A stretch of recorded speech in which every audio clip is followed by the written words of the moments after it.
really stop gaming and start learning code. Yeah. I mean, it's not just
Shall I kick us off? I think I'll open us up quickly in just a second here. Fantastic. Great. Welcome, everyone. If I'm not familiar with you, hello. My name is Rachel Valletta. I'm the staff environmental scientist at the Franklin Institute. I also direct our climate education program over there, the Climate and Urban Systems Partnership. We are an excited sponsor of the CC Run seminar, so in lieu of Franco today, he's out repping us at COP24. I'm here to help us MC. So I'll just be introducing our two excellent speakers today. First off, we have Dr. Radley Horton. He's based, of course, at Columbia University, and his abstract is as follows. He'll be focusing on how small shifts in average conditions can lead to large changes in extreme event frequency, duration, and intensity. The presentation will provide an overview of extreme events, including extreme heat, fires, droughts, heavy precipitation, sea level rise, coastal flooding, and hurricanes. He'll be highlighting the emerging science behind these phenomena and how stakeholders can incorporate changing risks and tipping points into adaptation planning.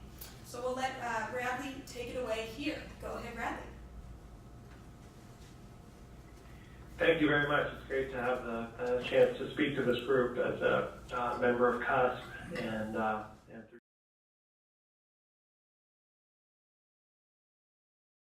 sort of visible through the Zoom or better yet in the room. I'm in transit, but thanks UN for advancing the slides for me. So the first slide here basically conveys the key point I want to emphasize, which is that small shifts in average conditions, the foot of sea level rise, for example, that we've seen over the last century, or the 1 degree Celsius of global warming. These small shifts in averages don't sound like much, but they have big impacts on how frequent and how intense our extreme events are, our heat waves, our coastal flood events. So you can imagine as you look at this image here, if everything was the same a century ago, except sea levels were a foot lower, it would have been less area flooded during what we're seeing here, Hurricane Sandy, less depth of water, less damage to buildings, less wave action, potentially less lost life as well, just due to that shift in average conditions at sea level. So if we go to the next slide, just to highlight here across the globe some of the activity around extreme weather events of diverse types. I believe within the U.S. we had something on the order of $600 billion in damages in 2017 by some estimates associated with extreme events. Some that really jump out, obviously. Hurricane Harvey, for example, Irma and Maria as devastating hurricanes, tropical cyclones in the U.S. and surrounding regions, but a diverse set of extreme event types, as you can see here. Okay, going to slide 3, let's unpack a little more what we mean by extreme climate events or extreme weather events. They can operate across a very broad range of spatial scales and time scales. So you can think of everything, from the sort of time scale of minutes and shorter than minutes. At a very fine spatial scale, you might have, a tornado that touches down just briefly. You might have a strong downdraft, derecho type of event that's, leading to very strong straight line winds. That would be a sort of very local scale, minutes in duration, and in any one given place. All the way out to droughts, for example, that as we learn more and more, can actually extend in some cases for maybe centuries. If we look at the really deep time scale, things that we can learn, for example, from tree ring data. Certainly, that we know that in 10, 20-year periods can be anomalously dry. So extreme events, operate across a range of scales. That's just a range of prediction tools are needed as well. And NOAA, of course, so critical here for all they do, from the short-term warning time scale, satellites, weather models, out to the long-term climate model projections that tell us how the overall statistics of things like heat waves, heavy rain events are going to change in the future. And as we're building our infrastructure as we're planning for our energy needs for the future. We need to plan for those shifting statistics of many different types of extreme events.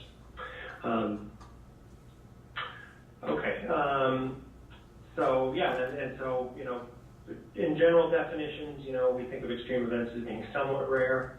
They're often multivariate. I'll talk about that a little later.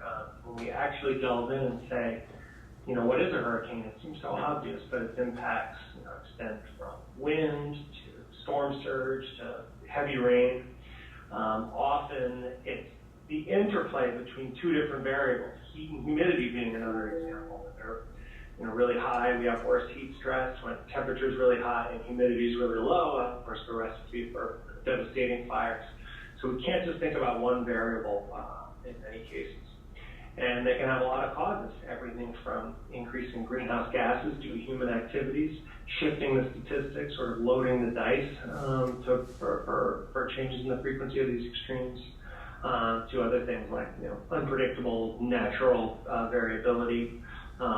Forest management policy is something that impacts, you know, fire risk. So it's you know, drought is partly a phenomenon of how much water people use. So they have many causes. Okay, let's go to the next slide. Why do we study extreme events? It's pretty obvious, but I mean, they impact the things we care about, our society, our infrastructure, all very vulnerable to these kind of extremes.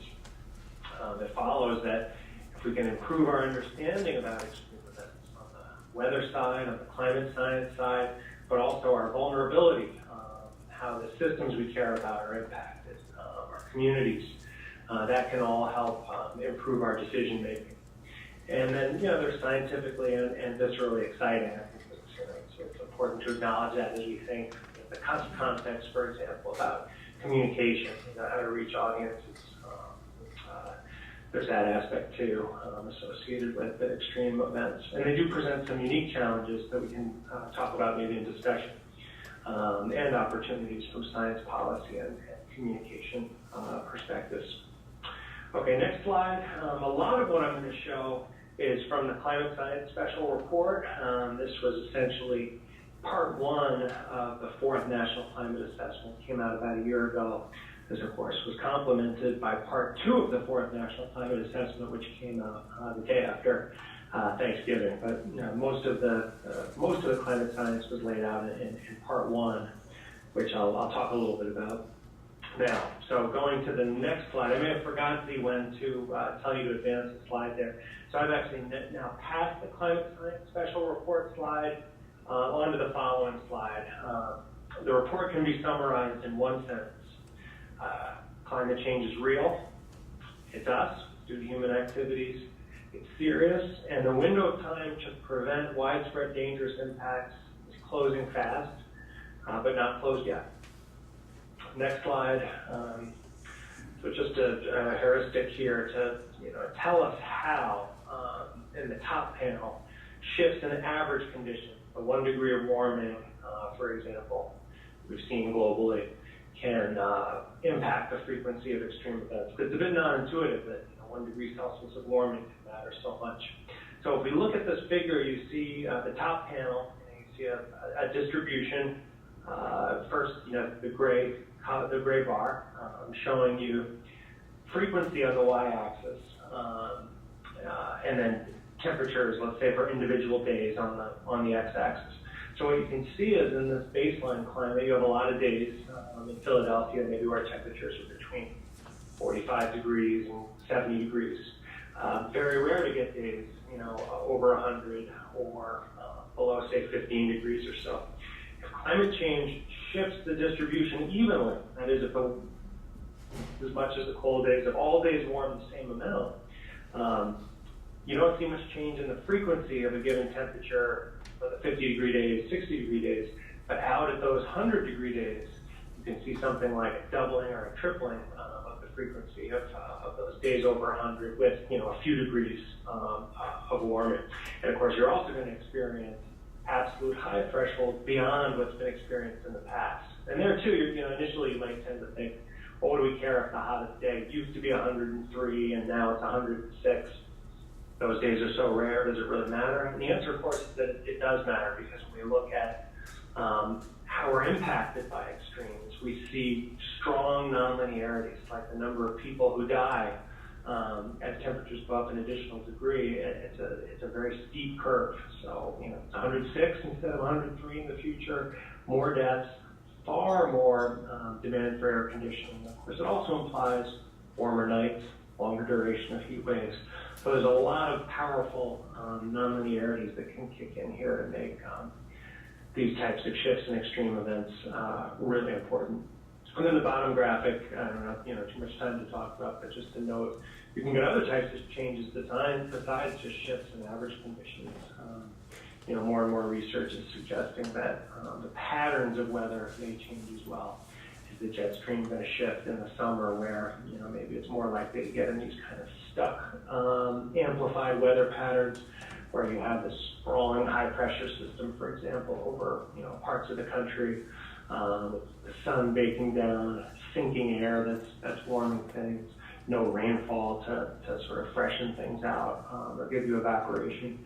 If we see more of those kind of high pressure systems lasting for longer periods of time, that would be a recipe not just for shifting average conditions up, but for the tail out on the right side getting wider, giving us even more really hot days. So that's something we're very concerned about from a risk management perspective, although the verdict isn't in quite yet, for sure on how the jet stream is going to change. But there's a growing body of evidence suggesting that that's something that could happen, that, when we're thinking about adaptation plans, heat management, for example, we might want to think about. Okay, so let's go to the next slide. 10 indicators of a warming world. This is just sort of background to say it's not just global average temperature, it's not just sea level that's changing. All these sort of powerful changes in the climate system. Melting of the land-based ice sheets, warming of the upper ocean, the atmosphere holding more water vapor. These things all conspire to lead to many of the changes we're going to talk about.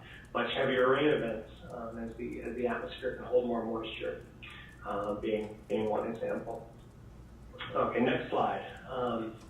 So I wanted to put this slide up front about detection and attribution of climate change impacts on extreme events. This is a really hot topic these days. We're seeing more and more science papers, also more and more lawsuits, frankly, where people are looking at when an event happens, like a Hurricane Harvey. Can we attribute much of the rainfall or the storm surge? You can do this for heat waves too. Is due to the greenhouse gases that we've emitted in the past. By running climate models under two scenarios, one with the greenhouse gas concentrations of the past, and another with carbon dioxide concentrations 40% higher as they are today. If we look at how the model, those two simulations differ in their extreme events, we can start to attribute part of that difference to human activities. That's an emerging area, and people are simultaneously trying to say, how much did different nations or different fossil fuel majors contribute to greenhouse gases in the past? And some lawsuits are beginning trying to go after emitters for their contributions to some of these extreme events. So that's a topic that's getting a lot of attention now. There are some challenges, which I outlined sort of quickly on this slide here. Especially when we're talking about really rare events, it's not easy to detect that climate signal sometimes.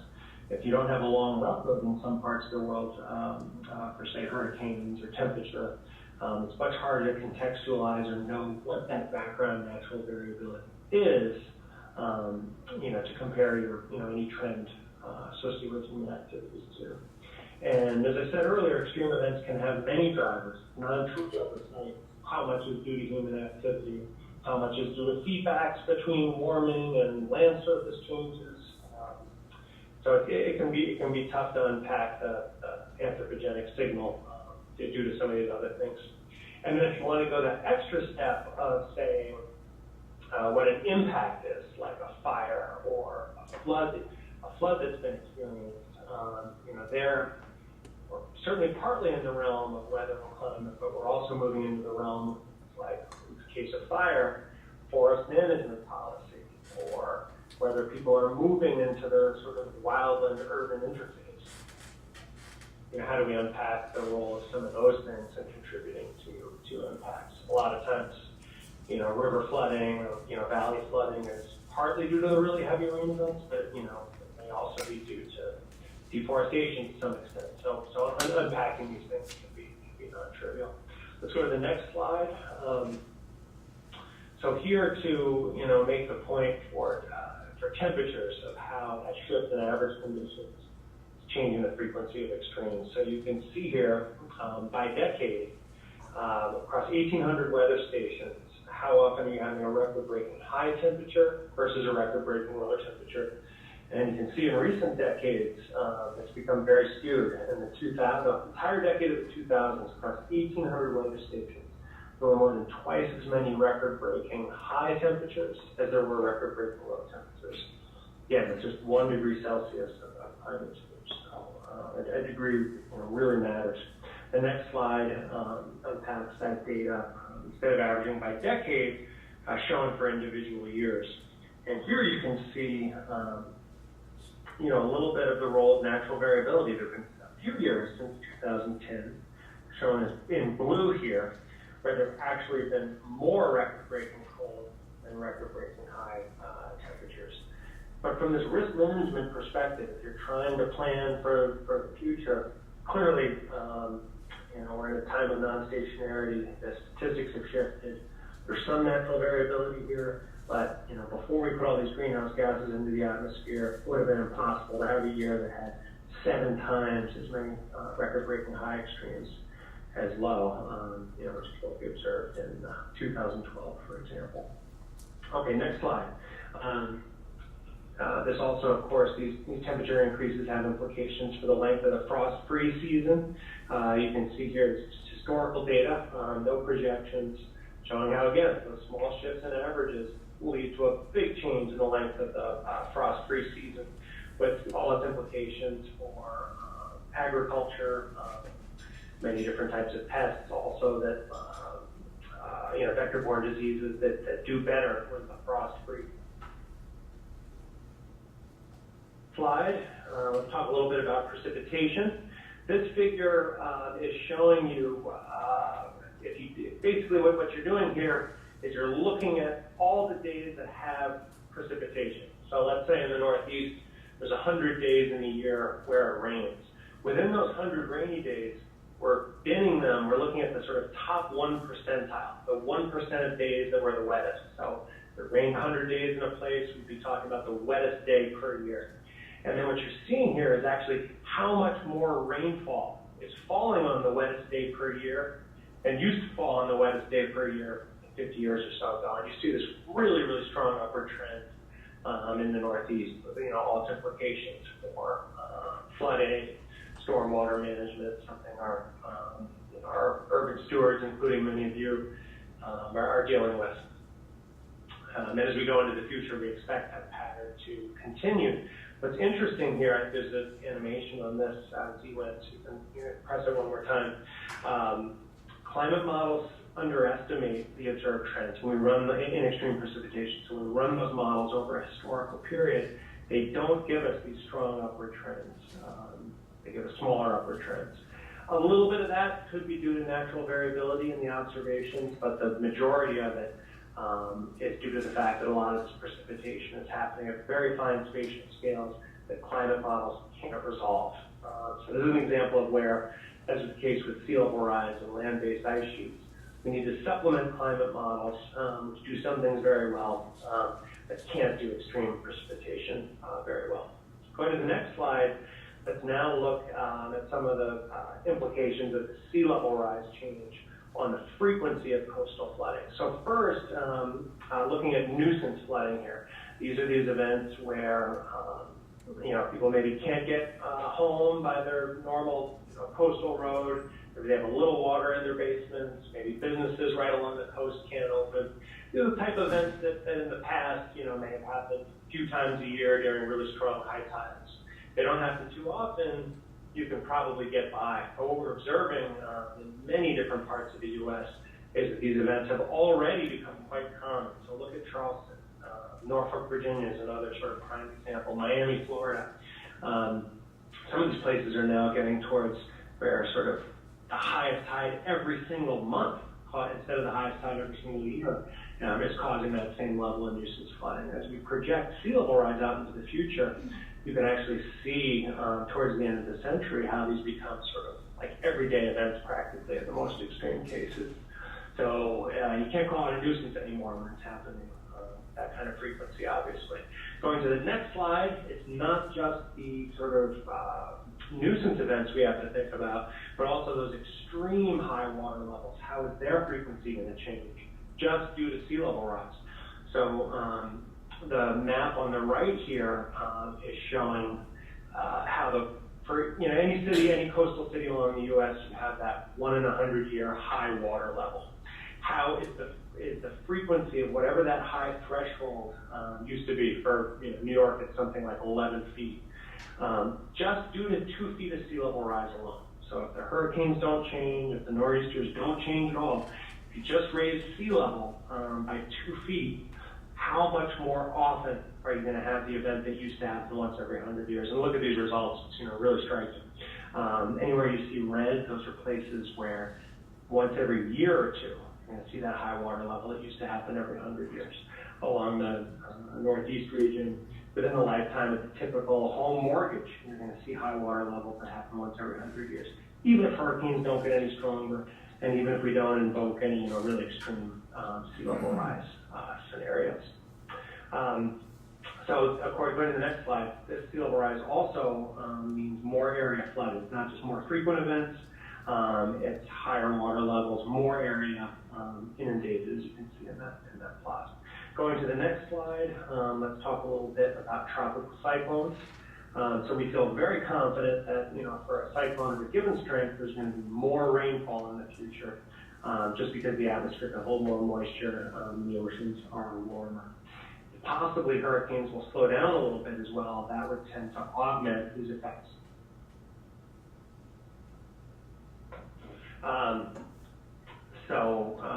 That's another thing that we need to consider if those storms slow down. In terms of the number of tropical cyclones, the balance of evidence suggests that the Category 3, Category 4, Category 5 hurricanes will probably become more common. That's not a sure thing. And in any particular location, random variability is going to continue to tell the story. And then if you could advance one more to see the animation at the bottom, see when, the caveat there is what I just said. Sea level rise alone guarantees you more frequent and higher extents of extreme flooding with coastal storms. The next slide shows tornado activity across the U.S. No really compelling trends here. I think you can sort of see the balance of evidence starting to point towards perhaps a little bit fewer days with tornadoes, maybe, although that could well be within the realm of sort of uncertainty and observational uncertainty and natural variability. A little more evidence maybe that we're seeing sort of clustering of tornadoes when they happen in recent years. More sort of days with sort of outbreaks, clusters of tornadoes. Well, I think there is some research suggesting that in the past, as you look back to the 60s and even 70s, we may have missed some tornadoes. So that might be part of the trend you're seeing here. Tornado is an example of something where the science isn't totally in terms of how climate change may impact things. Next slide, on everybody's mind, forest fires. So what you see here with the black line, number of fires per year, and a downward trend, if anything, sort of in the early 80s especially. A lot of that is probably due to forest management, I think people would argue. But what's even more clear is that as the orange lines show, the area burned has increased dramatically. And this plot only goes through 2012. You see this even more if you go through the last few years. So we're having fewer fires, but they are larger, hotter, more devastating when they happen. Both because climate change is drying out soils, drying out vegetation, because the air can hold more moisture as it warms and sucks things out. Also because of fire suppression in the past, there's an understory that's sort of ready to burn, so you get these really extreme fires when they happen. And more people moving into sort of wildland areas, think places like Paradise and the Camp Fire, tragic fire in California last month. That also can lead to more ignitions, having more people living in those sorts of places. So going to the next slide, this carbon countdown graphic, just to highlight, where we stand right now. We need to limit, we've already had 1 degree Celsius of warming. We need to limit it to 1.5 degrees. And you can see how to do that. We really essentially need to get to net zero emissions extremely soon. And you can see that challenge there shown through the blue lines. That's the number of years you can sort of continue to emit globally at current levels, at which point we then have to go to zero the next year in order to have a decent chance, either 33%, 50%, or 66% of not blowing through the carbon budget and unleashing some of these catastrophic impacts. Destruction of the coral, and the end of sort of coral reefs or loss of Arctic sea ice, some of those things. So to the next slide, it's a good transition to quickly wrap up talking about some hot topics in extreme weather events. One is this idea of the compound extremes. You need to consider two variables together and the correlation between drought and temperature, for example. Also within compound extreme events, are the spatial patterns going to change? Are we going to see more simultaneous droughts in multiple breadbaskets around the world, for example? How could that impact all of us through food prices, food security, conflict? How could it especially impact the most vulnerable members? Here in the Northeast, will we see changes in the correlation, the sequences of extremes? Are we going to be more likely to have back-to-back nor'easters in the future? Or is the odds of a heat wave after a hurricane that knocks the power out going to increase in the future? Those are the kind of things we're looking at here. And I should mention quickly, we'll send out an announcement later, but we're going to have a major workshop on this topic May 29th to May 31st at Columbia. CCLM is co-sponsoring with some other initiatives I'm involved in at Columbia on this topic of correlated extreme events. Tail risks, I talked a little bit about that, the second bullet here. What might climate models miss? If we just rely on models to do heat waves, they may not be able to capture these changes in the jet stream. They may not be able to capture how extreme heavy rain events could change in the future. How do we plan for those types of maybe lower probability but catastrophic scenarios if they were to happen? I talked a little bit about detection and attribution. And then the global dimensions, I think this is a key place sort of in adaptation planning right now. We've understood, how it's sort of impossible not to, that from a mitigation perspective, we have to think globally. Since carbon is a well-mixed gas, carbon dioxide lasts in the atmosphere so long. But I think adaptation is, slowly starting to move in this way too. Put it another way, I think, the cities at the vanguard of adaptation planning in the Northeast, Boston, New York, Philly, are realizing more and more that even if they, do resilient planning, climate changes in other parts of the world are going to pose, major risks to our regions, separate from the sort of ethical questions of all the suffering that's going to go on in some of those places that we're connected to as global cities. Let's go on to the next slide. In terms of correlated extreme events, you can see here the combinations of heat and humidity in the figure on the right. Wet bulb is basically when humid heat events are underway. People can't stay cool. They can't perform outdoor labor. Those with pre-existing health conditions really suffer. And what you're seeing on the right here is as we get further out into the 21st century, how often different parts of the world how many days per year they may exceed what was the worst humid heat day for the baseline climate. As you can see, for large parts of the tropics, something on the order of 100 days or more per year, and a generation or two generations from now exceeding what would be considered sort of the worst day per year right now. across, the Northeast, it's on the order of maybe 30 days per year. These are huge changes, and you start to imagine if you have multiple back-to-back days like this, what are the demands on the energy grid? What are the impacts on productivity, public health, those with respiratory conditions, cardiovascular, renal issues, the elderly, all could really suffer. But even, more basic but critical questions, are kids able to learn, in these types of environments? How does conflict change? I think this issue of lead bulb is something we need to study much more. Next slide, tipping points, tail risks, just sort of showing what I think everybody's probably seen before, that we could see faster sea level rise than what we anticipated. Next slide, to capture this idea of sort of these tipping points impacting other systems, and how we could be affected by sea level rise in other areas, storms.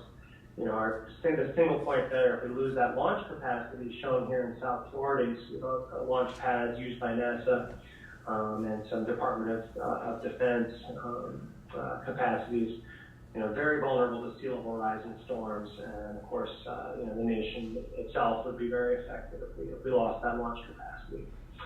Next slide, just to highlight vulnerabilities, less high-tech examples around the world. So many people living in these flood zones. And it's an existential risk if we think of small island nations, and how they're exposed to these conditions. There's nowhere to go as sea levels rise.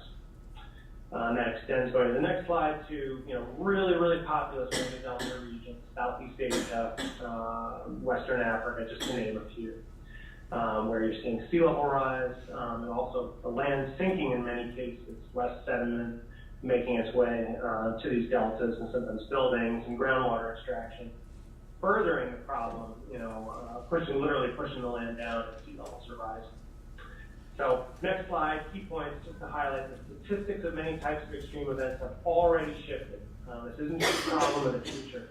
And as long as greenhouse gas concentrations rise, even if we cause emissions to go down somewhat, as long as we're still emitting, concentrations are going to keep going up, which is not just going to mean more of these kind of heat waves, it's going to accelerate a lot of these types of changes in the frequency and intensity of extremes that I've talked about. And, that's all a very linear story based on climate models. But really, we're learning more and more. The further we push the system, the more we turn up the dial on greenhouse gases, the bigger the risk of surprises, either in the climate system that we're not prepared for, or in our social system. So those are the kind of things that we're thinking about. So it's, these are frightening tipping points on the climate science impact side. I think our models have underestimated these risks. But it's also true that we could see tipping points in terms of innovation, how quickly the price of renewables are coming down. Look how quickly investors are starting to demand that companies disclose their emissions and exposure to climate hazards. So I think we could also see innovation in this kind of adaptation space as well. So I think with that, I'll close, and maybe we can have some time for questions.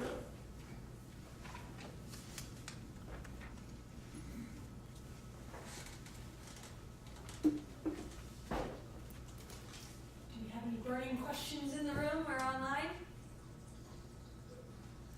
Okay, we'll give you some more time to percolate with those. Thank you, Radley, for that fantastic overview of the first volume, of course, of the National Climate Assessment. And of course, Professor Radley Horton is studying climate science at Columbia's Lamont-Doherty Earth Observatory. Next up, we have Mr. Sean Sublette. He is a meteorologist with Climate Central's Climate Matters program. If you've not heard of them, they're gurus in all things climate science journalism and climate communication. And I'll let you take it away, Sean. Thank you. We'll have an opportunity for Q&A after Sean's discussion here, so hopefully you can stay on the line with us, Radley.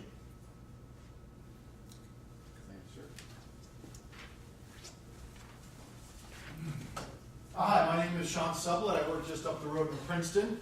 I'm a former broadcast meteorologist, also known as TV weatherman. I did that for about 20 years in Southern Virginia until I decided that there were other things out there that were probably more important. So about 4 years or so ago, I answered an ad for the folks at Climate Central to come up and help them with their Climate Matters program. Climate Central is a nonprofit based in Princeton. We're not immediately affiliated with the university, although a lot of our board has ties to the university. But we're right there in town. And basically our whole MO is that our job is to communicate the science and the impacts of climate change to the public, specifically the American public, but we do have a little bit of global outreach as well. So what I want to talk about, Radley hit the science hard in a way that I probably never could. And kudos to you, Radley, for still out there. But I want to talk about getting this message out to the public. How do we do that? How do we connect with people on this topic? Right? I'm sure most of you will recognize this kind of an image. This is a few days after Harvey in Houston. This photo was taken September 6th, 2017. And let's see if this works. All right, that's what it looks like today.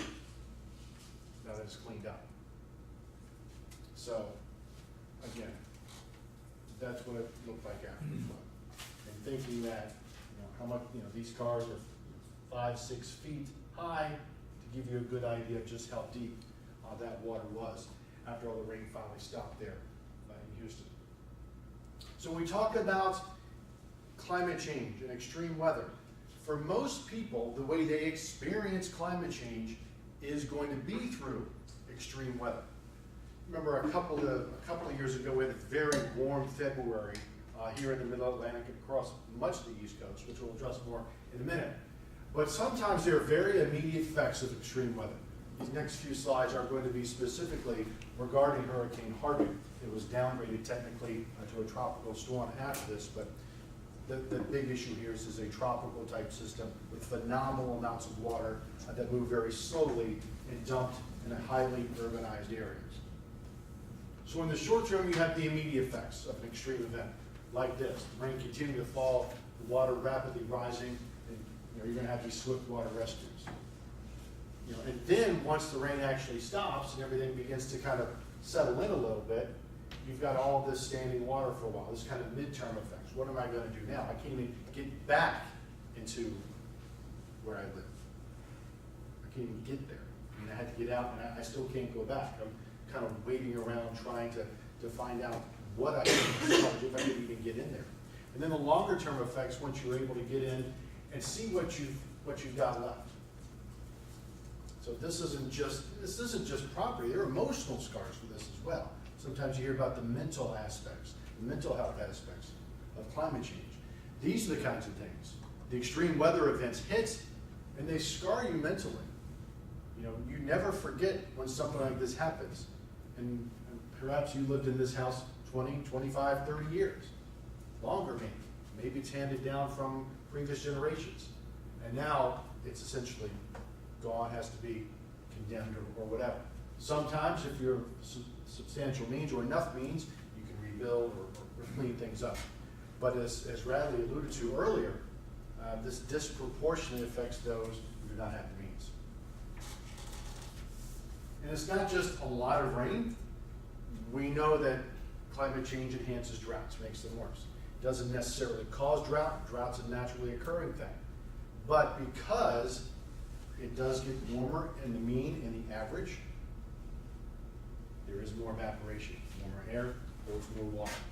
So in a warmer environment, you're going to have more evaporation off of the surface, whether it be the ocean, river, or off of soils.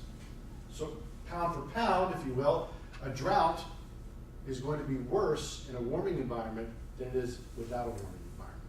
This is going to, in turn, play itself forward into agricultural effects and ultimately food prices, depending on what kind of food you like and where you live on the planet. And of course, extreme heat is the other thing. In February, when we have extreme heat, people don't complain a lot if it's 70 in February, but you have to think about if we have that happen 6 months later in the height of the summer, when the temperature is 15 or 20 degrees above normal, that's an entirely different beast. Not only that, but because there is more evaporation in a warmer environment, the humidity is higher, which Radley also alluded to. So it's not just hotter, it's more humid, which means the nights don't cool off as much either. So it's harder for the body to recover after a hot day. So you have a lot of these fire plugs and things kind of being opened up for people trying to cool themselves off. This was just last summer up in Washington, D.C.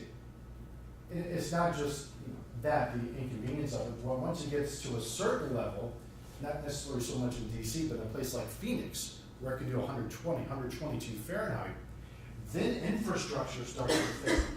Planes can't get off the ground anymore. Rail systems begin to buckle because the heat has gotten so bad. And as the mean shifts forward, those extremes also shift forward. Radley also mentioned the coastal flooding with the sea level rise. You don't need a massive amount of sea level rise to increase your incidence of coastal flooding, the nuisance flooding, the flooding that just occurs at high tide, or maybe as a large area of high pressure offshore, just kind of pushing water inland. You don't have necessarily a great big storm. Sometimes it's nicknamed sunny day flooding. So why is it flooding? Well, it's partly the tide, partly sea level rise, and partly winds all coming together to give you more frequent inundation. And again, you can still go about your business, but when this starts to happen over and over and over, the salt water hitting the infrastructure, you're going to have more failures, more rebuilding, and there's going to be revenue and taxes and money. So these things all add up.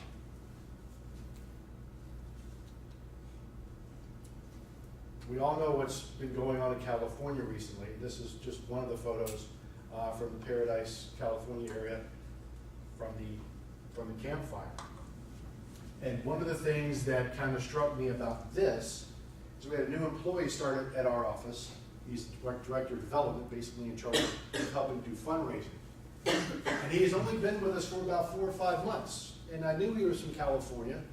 And as this started going on in the morning, he walked outside of his office and he said, "It's my hometown."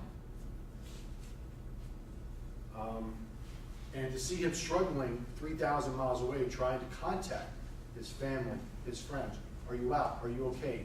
And him, being almost powerless to do anything. Growing up in Northern California may be no stranger to the dangers of wildfires, but as the world warms, the rates of these disasters are growing.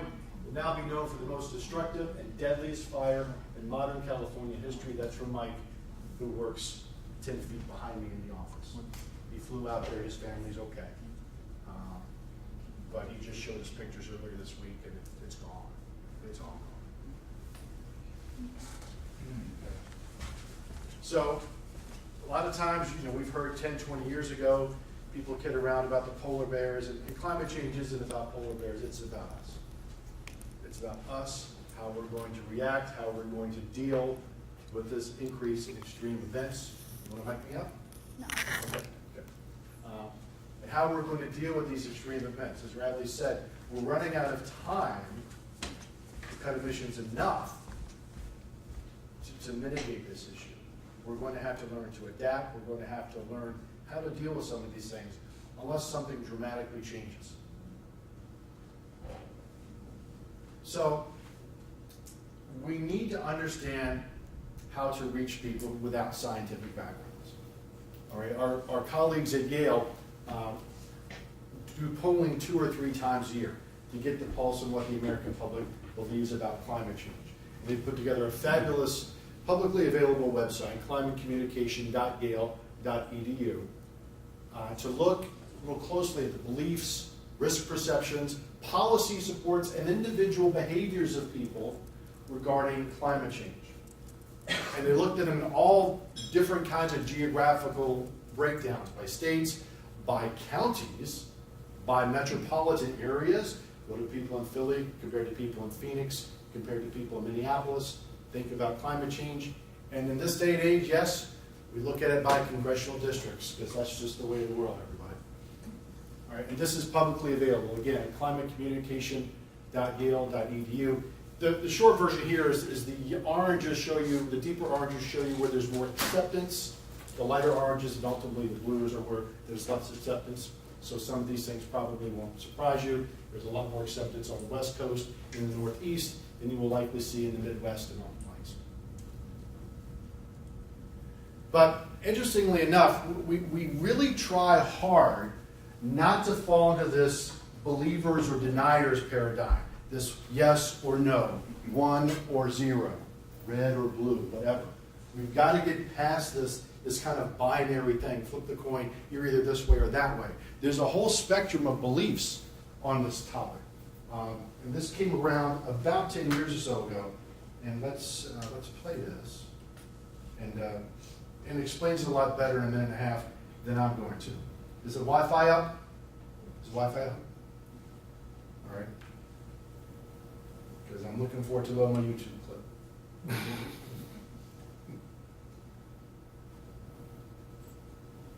It's not loading. Is the Wi-Fi? Is the Wi-Fi? You should have internet against Okay. Because I read it before, the little thing popped up, and it's not popping up to play the video since it's an internet video.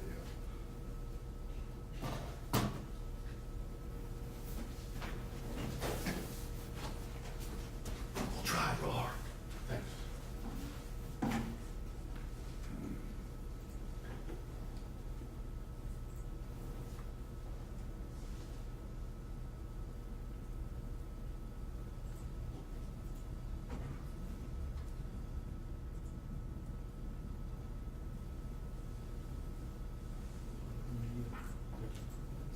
Yeah, that should be pulling up a YouTube clip in that presentation.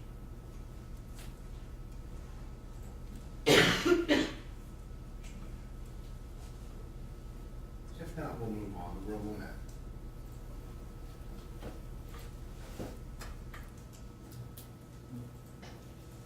Yeah, we'll move on. It's okay.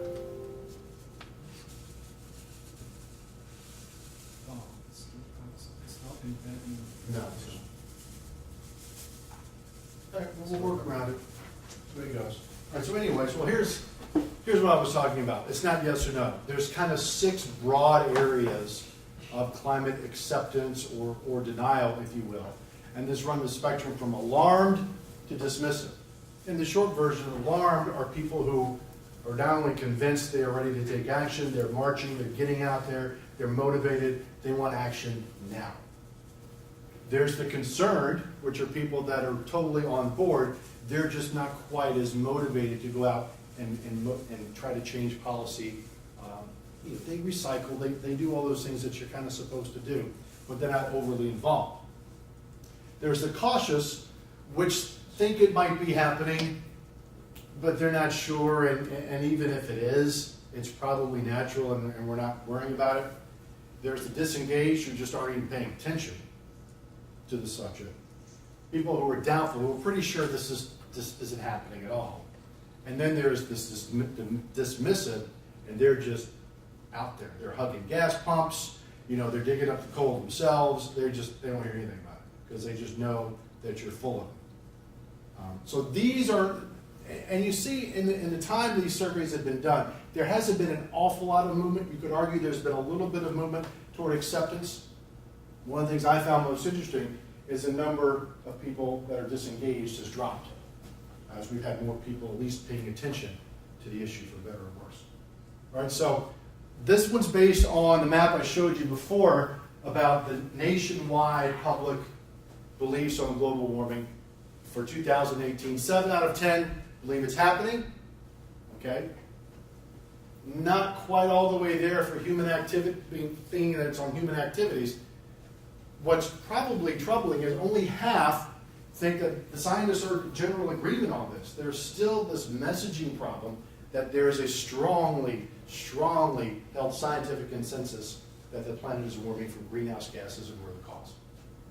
That messaging is still having trouble getting out there and taking hold. Even though, ironically enough, more than 60% still think that global warming is affecting the planet. Having said that, there is still widespread support across political ideologies for solutions. And by solutions, one of the primary ones is renewable energy.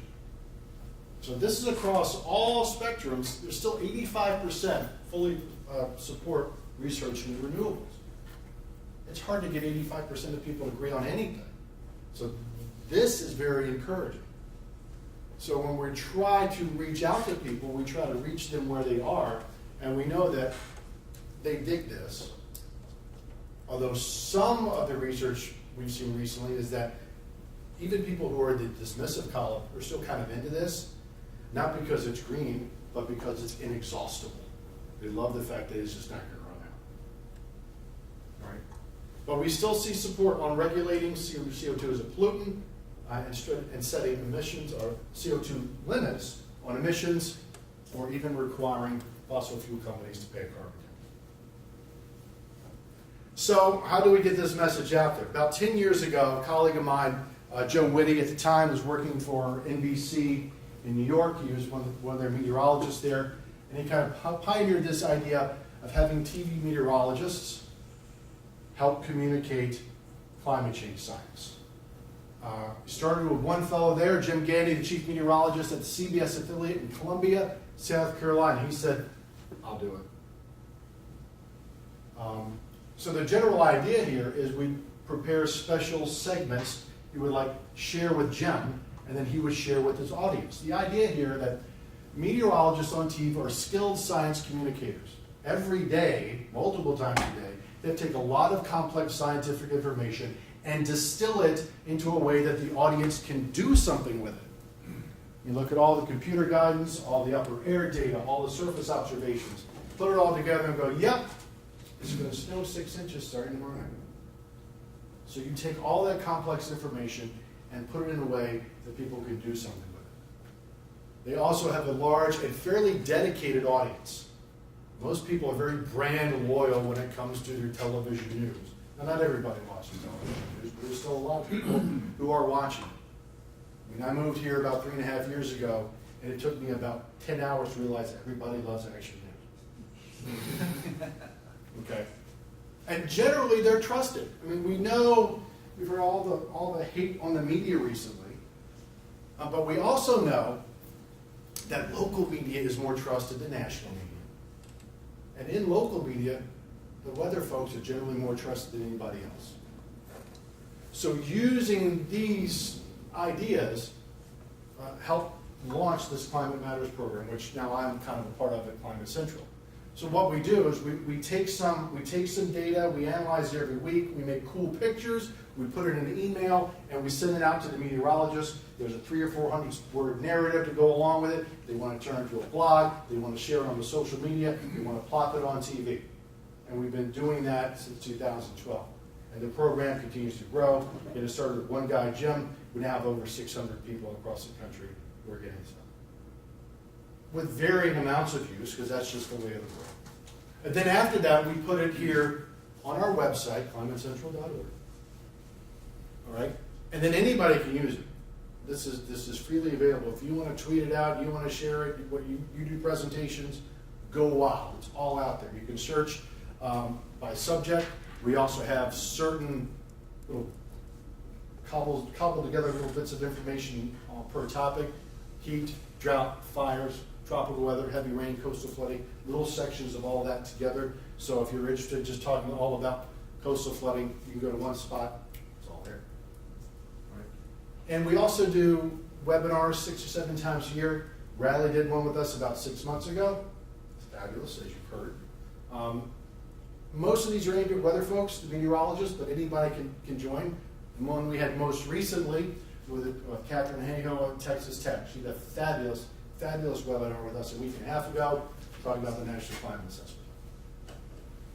And TV meteorologists often will go out and do outreach presentations. They'll go to a school, there's some kind of civic club, a church, they'll go to Kiwanis Club, somebody wants them to give a talk.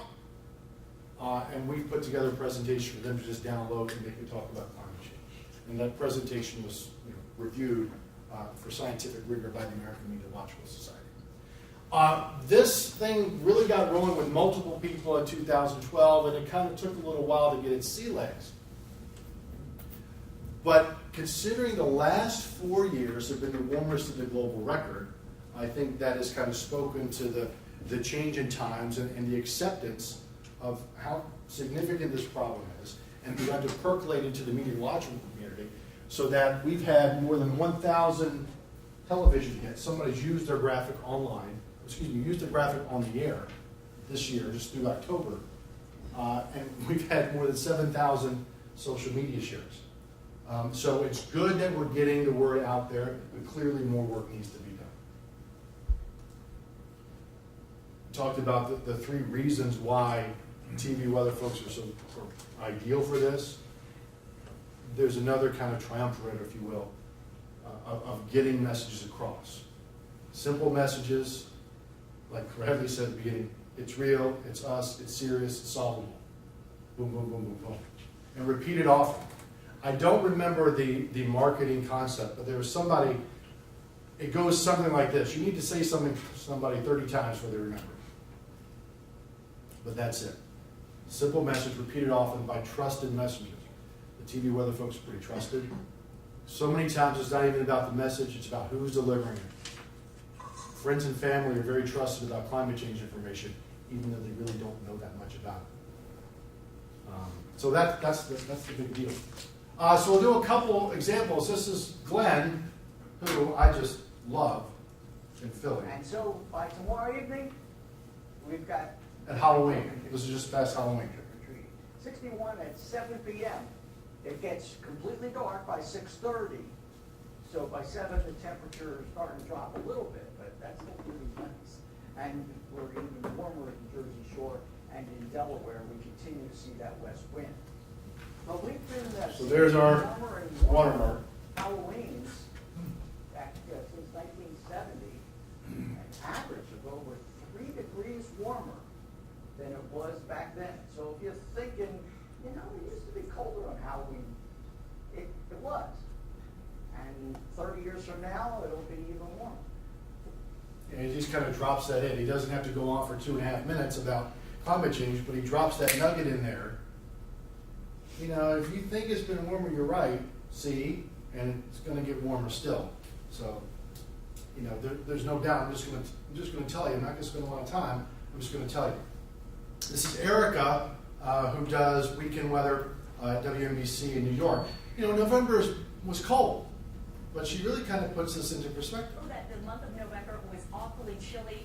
It was about 3.5 degrees below average when you take the highs and lows together and average it over the entire month. But I wanted to point out that the average temperature over the course of the month was 44.4 degrees. That is still a far cry from being one of the top 5 coldest Novembers on record here in New York City. The records go all the way back to 1869. Notice that all of these coldest Novembers on record are from the 1800s. So it wasn't even close to being as cold as we have had it in the past. But now we're entering what is called meteorological winter. The start of December is the start of a new season for us in the meteorology world. And here in New York City, it is the one that is warming the fastest. In fact, it's warming at more than twice the rate of summer here in the New York City metro area.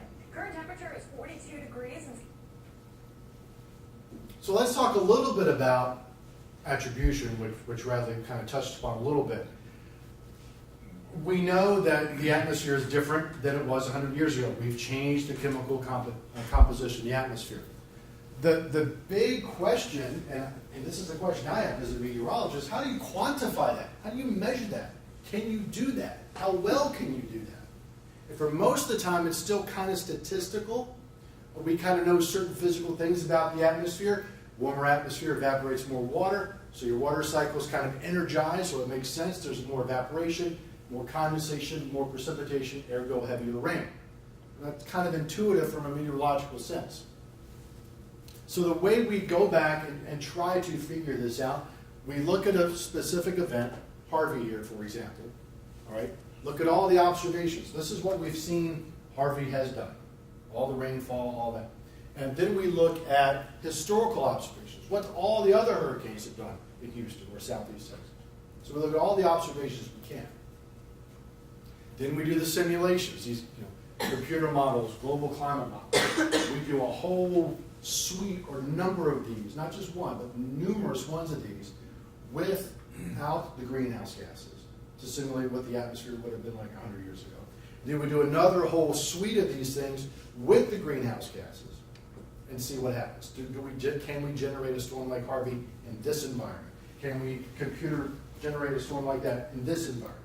How much more frequent are we seeing it in the computer simulations with the greenhouse gases versus without the greenhouse gas. Then we look at all the observation. We cobble all that together to try to get some kind of statistic on how much climate change played, the role climate change played in the event. So for Harvey, these studies I'm going to show you for something called the World Weather Attribution Team. This is largely based in Europe. You can get the data anywhere. We worked with them for a while at Climate Central. There's this broad area of 40 inches of rain in southeast Texas with Harvey. All right? And the highest amount was 51.9 inches. So the idea from this is that this kind of event is 3 times more likely to happen with climate change. And the rainfall was probably about 15% more intense. If you go and you dig through the whole report, it will say like there's 12 to 22% more likely that, or more intense. So you kind of distill it into one figure that is the most representative figure. So Harvey still happens even without climate change, but it's worse. I like to tell people it doesn't make horrible weather, it makes horrible weather catastrophic. So it's that level. It takes a bad situation and just makes it worse. Going back to February of 2017, it was so warm across most of the United States.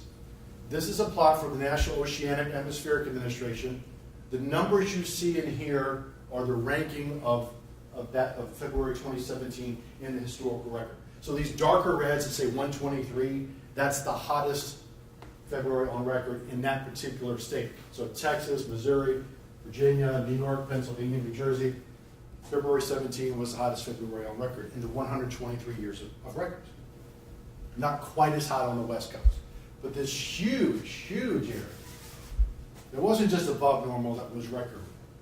It was the second warmest February on record in the United States. Going back, the other one that was warm was 1954. All right. Again, run the same analysis. This time we're not using precipitation, but we are looking at all the temperature records. It was determined that this kind of a February, this much above normal, if you will, 3 times more likely climate change. And it probably goes without saying that while this isn't going to be the new normal, these kinds of Februaries will begin to become more common in a warming world. I think a lot of times the messaging struggles, people will say the new normal, something like last February happens, and think, oh, this is going to be the way it always is from now on. No. But something that might have only happened once every 30 or 40 years is now going to happen maybe once every 10 or 20 years. These are the kinds of things. So we say the frequency of these extreme events goes up. Those extreme events aren't the normal, but they're going to happen a lot more often than they did in the past. And thinking about that cold spell we had about a year ago at this time, this chart, another analysis was done on this. This is the coldest 2 weeks of winter in the Northeast and the Great Lakes. So go back to 1881 and find the coldest 2-week period of the winter in the Northeast and the Great Lakes. Plot it up. And do that all the way to this most recent one we had in the winter of 1718 in the Northeast. I mean, y'all remember New Year's, it was just nasty cold. Nasty. Which is this dot right here. Right? But you see it had been a long time, it was the 80s since it had been that cold.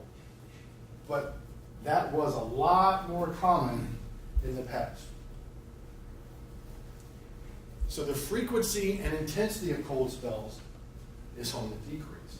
It will still get cold, just not as bad and not as often, which is what we've already seen here in this spell of 30 years. So these kinds of outbreaks are 15 times less common, and when they do occur, on average, they're about 4 degrees warmer. So this kind of outbreak, which would have been very common 40 or 50 years ago, might have been 4 or 5 degrees below zero. Now it's 0 or 1 degree. Again, it's still cold. But these things do add up over time. We do talk a little bit about solutions. One of the things that we've introduced at our office very recently, it's called a solar wind tool. We're starting to introduce this to our meteorological community. So many times TV weather folks will be asked to do a golf forecast or the beach forecast or the school bus stop forecast, that kind of stuff. So what we've put together with some colleagues up in Albany, New York, they're called Mezzo Weather Solutions and Energy Solutions. They helped us write some algorithms on trying to determine if the weather's a certain way today, how much energy can you generate from windmills, how much energy can you generate if you've got rooftop solar. So some of this is very complex. So we're still working on distilling this into kind of usable information. But the short version of this is that, okay, on whatever particular day, given this amount of sun we expect, we can generate this much electricity on solar panels. For the windmills that are in the area, you can generate this much electricity from the windmills, which can power a certain amount of homes. And if you happen to have solar on your house, you would save this much money on your daily electrical bill. And then you'd have to obviously add that up for the month. And this is already starting to get some legs. Our friend Mike Legusniak, he does the weather at CBS in the Twin Cities. He's also starting to kind of get the word out there as well. And we're looking at doing version 2 of this sometime in 2019 to get a little cleaner and a little more user-friendly. But we need to have something as a baseline to get started just to prove that we can do it. So, climate change is impacting people through extreme events. That's how most of us are experiencing climate change. It's not just about the polar bear. So to reach people, we've got to find them where they already are through trusted science messengers and bring the science of attribution to light to help answer the public questions. There's still too much of the climate, I hate the media, Odd was in the media so I can complain about it. There's too much did climate change cause this? That's not the right question. How much did climate change impact this is the right question to ask. It's not 1 or 0. So one of the things we still need to do is work on this part. It affects the weather, it doesn't cause the weather, okay? And continue to support the desire from the public to learn about solutions. So thank you all very much. I'm happy to answer any questions. Yes, sir. Yeah, hi, John. I'm Richard Whiteford. I have been pounding CBS, ABC, and Oh, thank you very much. and Glenn also is one of my more what would you say compliant people. He and I have done a lot of speaking engagements together and all that. But I got Cecily Tynan to actually drop a line during her report once, and Katie Fellinger on CBS actually used to work for the Weather Channel, and she interviewed me twice on their TV show, and I can't get a response out of her at all. And I think that our meteorologists here in Philly are willing to do it. I think that there's some control above them that won't allow them to do that, and I don't know how you penetrate that. That varies. It's going to vary from station to station and from owner to owner. Mm-hmm. There's not, I would not say, I've worked in media for 20 years, I would not say that there's some overarching stomping out of the subject. There are some organizations in some cities that don't want to, but that's more an individual local management. Mm-hmm. Like there's a news director in Houston who shall remain nameless, who we've come into contact with, who, he's in charge of the news products. We're not talking about that. Okay? Now again, that's not the norm, but that element is out there. I have another friend of mine I talked in Albany, New York, Steve LaPointe, who he works under a fairly conservative corporate ownership group, but they let him run free with this stuff all he wants. So it's not, I would not convey this as an overarching effort to squash the science. Having said that, one of the things I find funny is that so many people who are not familiar with the media will say, well, the media is just telling you what they want you to know. I'm like, no. I worked in the media for 20 years. The media are desperate for you to watch. The media's job is to get you to watch. And they will tell you what they think you want to hear to get you to watch. And in some places that means we're not going to talk about climate change because we're scared we're going to piss somebody off. So it's not so much that. It's not that the media wants to tell you what they want to do. They want you to watch. They will do cartwheels to get you to watch. I've had some of my activists do call-ins, like one day that Cecily Tynan actually mentioned warming on her weather report. I had a whole bunch of my activists call into the station and say, hey, it's about time. She tweeted something about it a couple of weeks ago. I was like, oh, Cecily. All right. Yeah. So, sometimes, I know several meteorologists who still do this line of work. Some of them, they don't want to do it because they don't want to have to listen to people gripe about it. Yeah. That's just kind of where we are, unfortunately. Yes, ma'am. Just a follow-up on that. I remember being at a presentation about a year ago, and it was about climate change communication, and the person was saying that a lot of the local meteorologists are really not climate change supporters, and they're not the best messenger. Have you had trouble with that? I think 10 to 15 years ago, that was almost certainly true.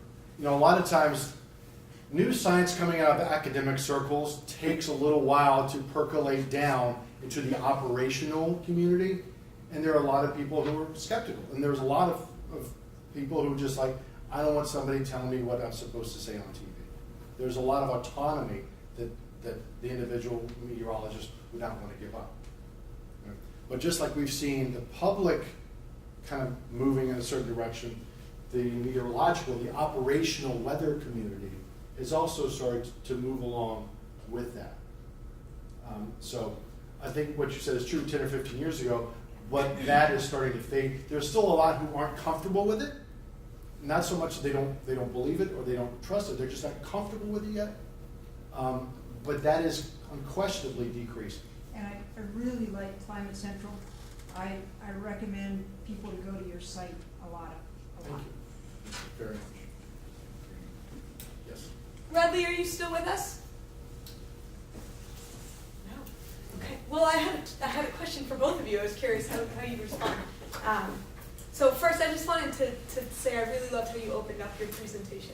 We know from the social sciences that we do with personally relevant stories are the way to connect.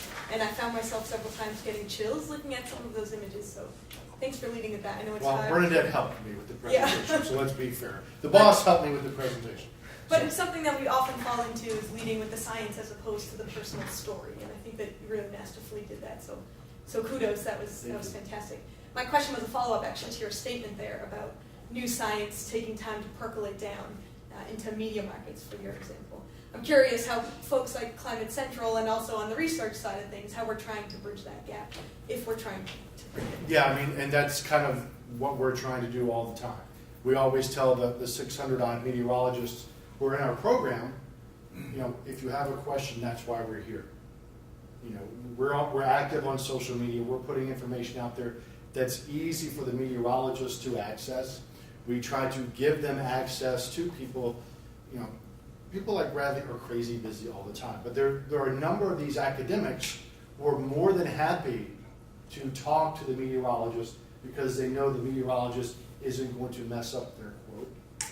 Because so many times, a reporter will take something from an academic scientist and just butcher the quote and shows up somewhere or in a sound bite. It's like, that's not what we meant at all. So a lot of times they'll be more comfortable speaking with the meteorologist. That's another part of our job is to bridge that gap, to close that divide between the academic community and the operational community. Because the people that are doing the weather on TV, let's say they do the 5 o'clock, 6 o'clock, 11 o'clock news, they've got to be in at 1:30 or 2 in the afternoon. They're prepping everything. They're prepping the graphics. They're doing the forecast. They're doing it from scratch. Then they present it, and then they might get a chance to get some dinner, and then come back and do it all again for the late news. So they're busy. I used to do it. They're busy. So we want to help them make it as easy as possible to incorporate this stuff in little bits, again, to repeat the information from somebody who's trusted so that ultimately it sticks. Just to affirm the work that you're doing, I had a conversation last night where someone was surprised. She said, is it more important that I stop driving or do all these things with my plastic bags to protect the environment? And I was like, using electricity, like ceasing to use electricity would be really important. And she's like, I I never even knew electricity makes pollution. And so one of the things I'm thinking about as you show the wind and solar, would there be a way in your new iteration of that to communicate the pollution avoided One of the things by that these tactics? we've done a couple of stories, a couple of larger reports about driving. You get your electric car, your hybrids, but for electric car, you still got to plug it in. So how's the electricity coming into your home being generated? Is that being generated by coal, gas, oil, renewables, nuclear? Because that also plays a role. I mean, yeah, I've got an electric vehicle, that's great, you're cutting off your CO2 emissions from that point. But if all your electrons are being generated somewhere else by coal, and that was part of the story, is to see what state you are, where your energy is coming from, how it's being generated, and what car is actually going to be the greenest, if you will, in that situation. So we hear you loud and clear. Yeah, I think the other question I had, so one of the 4 simple messages that you communicated was that climate change is solvable. And I would like to understand how, from an experienced media perspective, that message aligns with the desire to get people to watch, which usually seems to play on fear. So how do you motivate media to communicate that a problem is solvable when that eliminates the opportunity for their business to grow? I understand. Yeah, fear sells, as we know. But if you notice at the end of almost every newscast, they almost always leave with a positive story. If you watch the end of any newscast, the last story, at least locally, not necessarily nationally, but the last story of a typical newscast is almost always something light, something positive. They always want to leave you with something positive. They don't want to leave you, the broadcast, with something ghastly. So we want to try to take advantage of that to fold into the positive parts of solutions. The whole thing is like, what am I supposed to do? Here's what you can do. Okay, you can take the train more often, which is what I did today. Okay, you could drive less. You could get a different car if you have means. You can get an electric car. Combine trips. If you want to adjust your thermostat a couple degrees down in the winter, that helps. Those things. Right now, it's mostly about conservation and reducing. Again, use renewable bags instead of plastic bags. Those are the little things. Because plastic bags come from petroleum. So those little things that people can do that can have an additive effect. Because people want to hear something positive out of this. It is so bad, but they want to hear something positive. Like I said, 85% support research into renewables. So that's why one of the things we did this year was push the renewables idea.